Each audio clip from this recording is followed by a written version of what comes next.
Force est de constater que les fils d'Ismaël demeurent totalement absents dans le discours coranique bien que le discours coranique se proclame à 11 récurrences comme étant un Coran de langue arabe.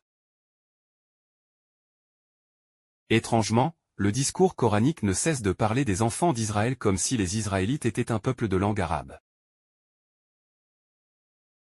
En prélude aux enfants d'Israël, le discours coranique ne cesse de citer à satiété les peuples qui avaient été châtiés par Allah, pavant ainsi la voie à l'élection du peuple d'Israël et à l'association du nom d'Allah au peuple élu.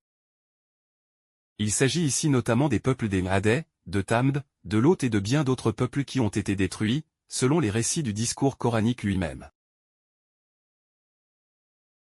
Dans la mêlée, force est de constater que le discours coranique n'évoque nullement les noms des factions tribales communément connues dans la tradition musulmane sous les noms de Beni Hachem et Beni Umayya, auxquels la tradition musulmane rattache la tribu de Quraïch et la généalogie des ancêtres du prophète Mohammed.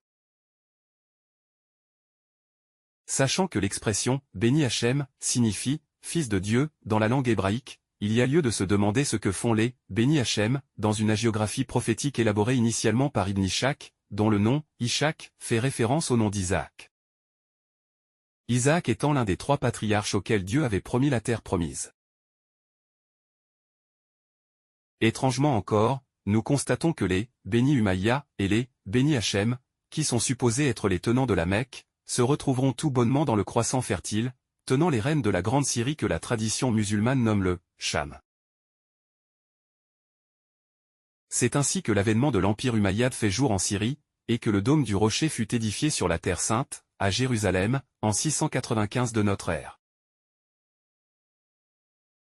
C'est sur les inscriptions ornementales du dôme du rocher que fut écrit pour la première fois le nom du prophète Mohammed sur un monument dans l'histoire de l'islam. Quant au nom de Beni Hachem, en hébreu, il nous renvoie à une longue liste des troupes d'élite dans l'armée royale du roi David rapportée dans le chapitre 11 du premier livre des Chroniques.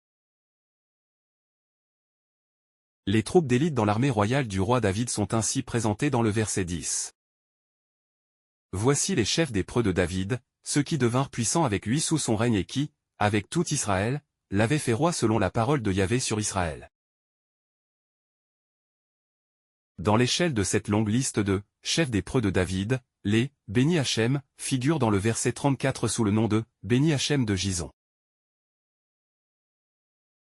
Le constat général est que les Beni Umayya et les Beni Hachem se retrouvent, en fin de compte, dans la Grande Syrie et non pas à la Mecque que la tradition musulmane place dans la région désertique nommée le Hedjaz.